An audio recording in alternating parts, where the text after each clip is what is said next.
Hello students, welcome back to my channel. Merger and acquisition इस chapter की series चल रही है। ऑलरेडी इस चैप्टर के बेसिक्स हम लोग पहले वाले वीडियोस में कवर कर चुके हैं। अगर आपने वो वीडियोस अब तक नहीं देखा है तो आपको आई बटन पे मिल जाएगा, वरना मैं उसका लिंक डिस्क्रिप्शन में डाल दूंगा। बात करें इस वाले वीडियो की, तो इस वाले वीडियो में हम लोग एक नया एग्जाम्पल सॉल्व करने वाले। तो एक काम करते हैं, डायरेक्टली एग्जाम्पल में जाते। तो ये रहा हमारा एग्जाम्पल जो हम लोग सॉल्व करने वाले। देखते हैं इस एग्जाम्पल में क्या नया है। एग्जाम्पल में बोला है A limited is considering take over of B limited and C limited. इसके पहले वाले वीडियोस में जब भी हम लोग एग्जांपल कर रहे थे उसमें एक बाइंग कंपनी होता था और एक सेलिंग कंपनी होता था। पहली बार ऐसा हो रहा है, बाइंग कंपनी तो एक ही है, ए लिमिटेड। ठीक है, ये हमारा बाइंग कंपनी है बिकॉज ये बाय करना चाहता है, लेकिन सेलर कंपनी दो है। ठीक है, ए लिमिटेड बी को भी खरीदना चाहता है, ए लिमिटेड सी को भी खरीदना चाहता है। आगे बोला है the financial data of three companies R S follows. Equity share capital दिया है, अर्निंग्स दिया है, market price of each share दिया है। ठीक है, क्या बोल रहे हैं वो लोग ने, कैलकुलेट करने बोला है प्राइस अर्निंग रेशियो। क्या हम लोग प्राइस अर्निंग रेशियो निकालना जानते हैं? प्राइस अर्निंग रेशियो का फॉर्मूला क्या है? प्राइस अर्निंग रेशियो का फॉर्मूला है एमपीएस अपॉन ईपीएस। क्या सम में हमको ईपीएस दिया है? नहीं। तो सबसे पहला काम हमको क्या करना पड़ेगा, ईपीएस ढूंढना पड़ेगा। ईपीएस का फॉर्मूला क्या है? ईपीएस का फॉर्मूला है earnings upon number of equity shares, number of equity shares. अब प्रॉब्लम है कि ना, समय इक्विटी शेयर्स भी नहीं दिया, इक्विटी शेयर कैपिटल दिया है। ठीक है, तो हम लोग को नंबर ऑफ शेयर्स भी फाइंड करना पड़ेगा। तो नंबर ऑफ शेयर्स कैसे मिलेंगे? नंबर ऑफ शेयर्स का फॉर्मूला है, ये जो इक्विटी शेयर कैपिटल दिया ना, equity share capital divided by face value. Face value कितना दिया है? फेस वैल्यू दिया है 10, मतलब 450 डिवाइड बाय 10 करेंगे तो नंबर ऑफ शेयर्स मिल जाएंगे। ठीक है, तो एक काम करते हैं, डायरेक्टली एग्जाम्पल में जाते हैं। देखो, निकालना पी रेशियो है, लेकिन पी रेशियो निकालने के लिए पहले नंबर ऑफ शेयर्स निकालना पड़ेगा। नंबर ऑफ शेयर्स निकालेंगे तो हम लोग ईपीएस निकाल पाएंगे, और अगर ईपीएस निकाल पाए तो हम लोग फिर क्या ढूंढ सकते हैं फाइनली? Price earning ratio. ठीक है, तो एक काम करते हैं, मैं यहाँ पर जाता हूँ। सबसे पहले यहाँ पर हम लोग डाल देते हैं सोल्यूशन का पार्ट। ठीक है, तो हम लोग को सबसे पहले क्या करना पड़ेगा? सबसे पहले हमको फाइंड करना है तीनों कंपनी का नंबर ऑफ शेयर्स। ठीक है, तो सबसे पहले मैं नंबर ऑफ शेयर्स निकाल देता हूँ। नंबर ऑफ शेयर्स का फॉर्मूला क्या है? इक्विटी शेयर कैपिटल, जो कि हमको सब में दिया है, upon face value. Face value है हमारा 10। ठीक है, तो कंपनी है ए, उसके बाद बी, और उसके बाद सी। तो चेक कर लेते तीनों का इक्विटी शेयर कैपिटल कितना दिया है। इक्विटी शेयर कैपिटल दिया है 450, तो यहाँ मैं लिख देता हूँ 450 डिवाइड बाई 10। तो नंबर ऑफ शेयर्स कितने आएंगे? 45। दूसरे वाले का है 180, 180 डिवाइड बाई 10 करेंगे तो कितना आएगा? 18। उसके बाद सी का, सी कंपनी का इक्विटी शेयर कैपिटल है 90, तो यहाँ मैं लिख देता हूँ 90 डिवाइड बाय 10 करूँगा तो कितना आ जाएगा? 9। क्या हम लोग को नंबर ऑफ शेयर्स मिल गया? हाँ। इसकी मदद से अब हम लोग क्या फाइंड कर सकते हैं? ईपीएस फाइंड कर सकते हैं। ईपीएस का फॉर्मूला क्या है? ईपीएस का फॉर्मूला है अर्निंग्स, जो हम लोग को सब में दिया है, upon number of shares, upon number of shares. Again क्या करेंगे यहाँ? ए, बी और सी। तो ए का अर्निंग्स हम लोग को कितना दिया है? ए का अर्निंग्स हम लोग को दिया है ये रहा 90 दिया है। ठीक है, तो मैं यहाँ लिख देता हूँ 90 अपॉन नंबर ऑफ शेयर्स कितना है? 45। तो इसका ईपीएस कितना आ रहा है? इसका ईपीएस आ रहा है 2। ठीक है, बी कंपनी का यहाँ निकाल देता हूँ। बी कंपनी का अर्निंग्स कितना दिया है? बी कंपनी का अर्निंग्स दिया है 18, तो 18 अपॉन 18, 18 अपॉन 18 करेंगे तो आ रहा है 1। इसका ईपीएस आ गया 1। सी कंपनी का निकालें, सी कंपनी का है 18, तो यहाँ पर मैं लिख देता हूँ 18, 18 divide by number of shares है 9, तो इसका ईपीएस आ रहा है 2। ठीक है, 9 1 जा 9 2 जा, बेसिकली हमने डिवाइड किया। तो हम लोगों को तीनों का ईपीएस भी मिल गया। इसका आ रहा है 2, इसका आ रहा है 1 और इसका भी आ रहा है 2। एक बार अर्निंग पर शेयर मिल गया, उसके बाद फाइनली जो मेन चीज़ हमको फाइंड करना है, मेन चीज़ क्या फाइंड करना है हम लोग को सब में? पीई रेशियो, है ना। पी रेशियो निकालने के लिए कहा है। पी रेशियो का फॉर्मूला क्या है?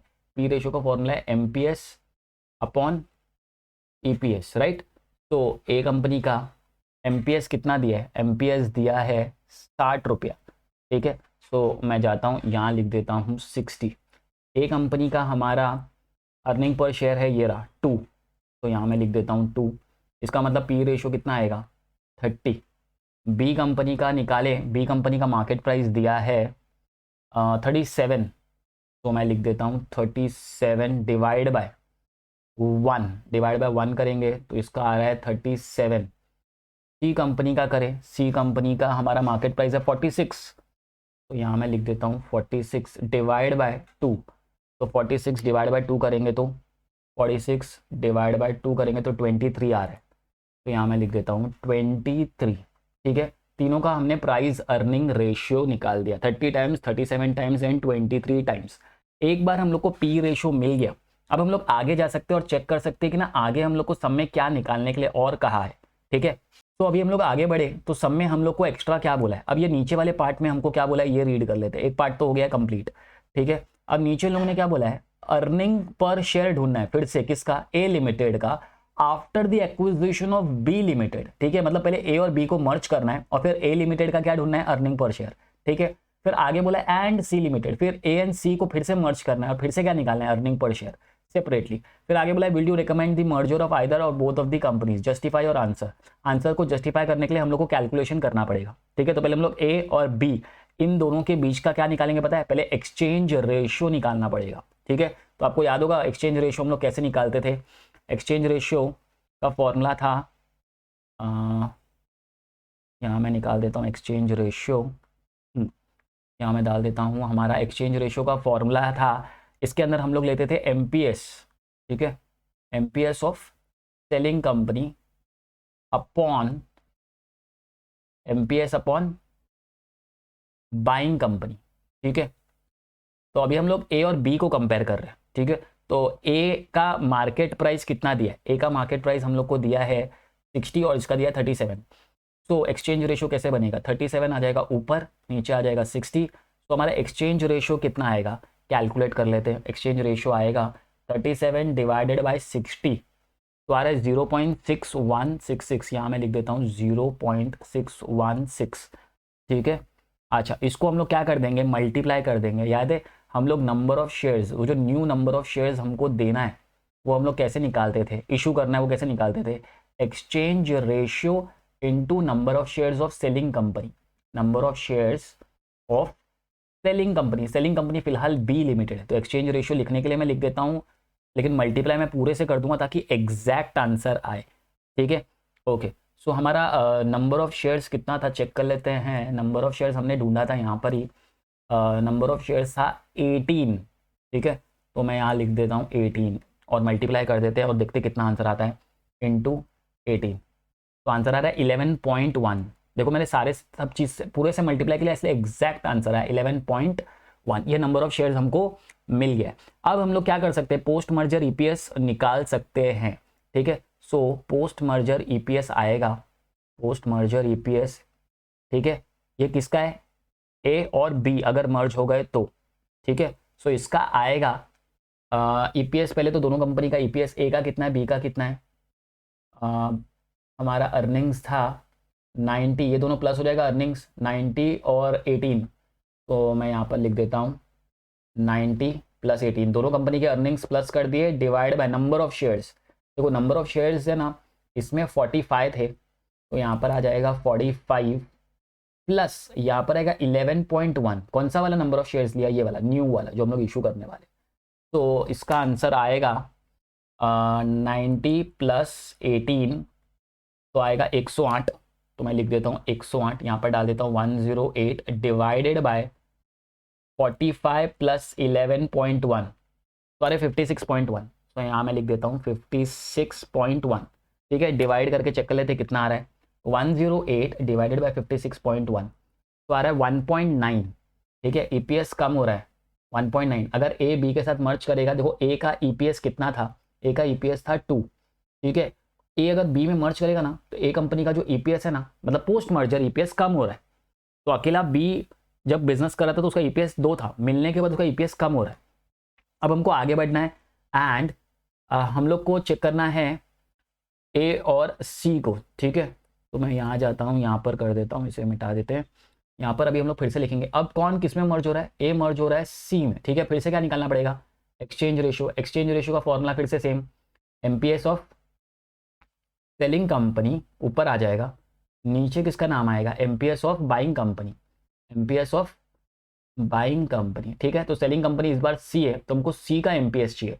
सी का एमपीएस कितना आएगा, सी का एमपीएस है 46, तो 46 डिवाइडेड बाय 60, पहले अपन ने 37 डिवाइड बाय 60 किया था।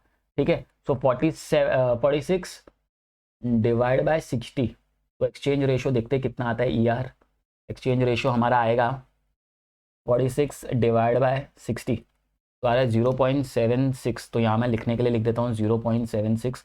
फिर जो नंबर ऑफ शेयर्स हम लोग को इशू करना है न्यू कंपनी में, वो नंबर ऑफ शेयर्स हम लोग कैसे फाइंड करते थे, वो हम लोग फाइंड करते थे एक्सचेंज रेशियो को मल्टीप्लाई करते थे number of shares of selling company, ठीक है, ऑफ सेलिंग कंपनी। तो एक्सचेंज रेशियो तो आ रहा है 0.76, लिखने के लिए सिर्फ 2 डेसिमल तक लिख रहा हूँ, लेकिन मल्टीप्लाई पूरे से करूंगा। और नंबर ऑफ शेयर्स कितना था वो कैसे पता चलेगा, सी कंपनी में नंबर ऑफ शेयर्स कितने थे 9, ये हमने फाइंड किया था, तो यहाँ पर आ जाएगा 9। तो 9 से अगर मल्टीप्लाई करें इंटू 9 तो आंसर आ रहा है 6.9, ठीक है। तो मैं क्या करूँगा 6.9 यहाँ पर लिख देता हूँ, यहाँ पर मैं लिख देता हूँ 6.9। ये सब रुपीज़ इन करोड़ है, जैसा दिया वैसे ही सॉल्व कर देते हैं। उसके बाद फिर से हम लोग क्या निकाल देंगे, post merger EPS, post merger EPS। ये पोस्ट मर्जर EPS किसका है, ए और सी का, ठीक है। ए अगर सी के साथ मर्ज हो गया तो ए का अर्निंग्स कितना है, ए का अर्निंग्स था 90 और उसका था 18, ठीक है। तो यहाँ मैं लिख देता हूँ 90 plus 18 divided by number of shares कितना था, नंबर ऑफ शेयर्स था 45, तो यहाँ मैं लिख देता हूँ 45 प्लस नंबर ऑफ शेयर्स अभी अभी जो मिला हम लोग को ये वाला। तो अब इन दोनों को प्लस करेंगे तो हम लोग को EPS मिल जाएगा। तो चेक कर लेते हैं 90 प्लस 18 तो आ रहा है 108, तो यहाँ मैं लिख दूंगा 108 डिवाइडेड बाय 45 पॉइंट, तो आएगा 45 प्लस 6.9 तो आ रहा है 51.9। यहाँ मैं लिख देता हूँ 51.9। इसको सॉल्व करेंगे तो EPS कितना आ रहा है, इसको अगर सॉल्व करें तो 108 डिवाइडेड बाय 51.9 तो आ रहा है 2.08। तो मैं यहाँ लिख देता हूँ 2.08। इसका मतलब है ना ए को सी के साथ मर्ज करना चाहिए, बिकॉज उसका EPS क्या आ रहा है, ज़्यादा आ रहा है। तो है ना, अभी हम लोग को नीचे ना कंक्लूजन लिखना पड़ेगा, राइट। कंक्लूजन करके हमको बताना पड़ेगा। तो हम लोग कंक्लूजन में क्या लिख देंगे कि merger with C is recommended, ठीक है, एज EPS इंक्रीजेस। इतना लिख दिया काफ़ी है, ठीक है। तो चलिए इस वीडियो में इतना ही। अगर आपको ये वीडियो पसंद है तो आपको पता है क्या करना है, लाइक करो, सब्सक्राइब करो, शेयर करो।